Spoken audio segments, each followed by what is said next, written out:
Hello అండి, pregnancy సిరీస్లో part 5. నాకైతే నోటికైతే ఇంకా పుల్లగా తినాలనిపిస్తుంది. అందుకని ఇంకా పచ్చి మామిడికాయ మీద ఉప్పు కారం వేసుకొని అయితే తినేస్తున్నాను. ఇంకా నిన్నటి వీడియోలో నేను సెకండ్ డాక్టర్ని అయితే కలిసామని చెప్పాను కదండి. ఇంకా సెకండ్ డాక్టర్ కూడా రిపోర్ట్స్ చూసి నాజిల్ బోన్ అయితే కొంచెం ప్రాబ్లం ఉంది అని చెప్తున్నారు.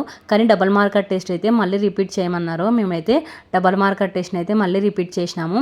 ఇంకా ఆ రిపోర్ట్స్లో కొంచెం ఏమన్నా 1 వీక్కి ఏమన్నా తేడా అనిపిస్తుందేమో అని చూద్దాము అన్నారు.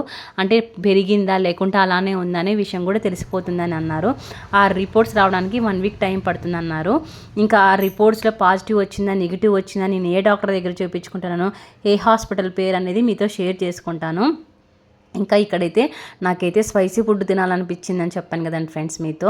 ఇంకా నాకైతే ఇక్కడ చికెన్ శాండ్విచ్ తర్వాత ఎగ్ నూడిల్స్ అయితే తినాలనిపించింది. అందుకే బాగా స్పైసీ ఫుడ్ అయితే తినేస్తున్నాను. నెక్స్ట్ వీడియోలో ఏం జరిగిందనే విషయం గురించి షేర్ చేసుకుంటాను. Bye bye.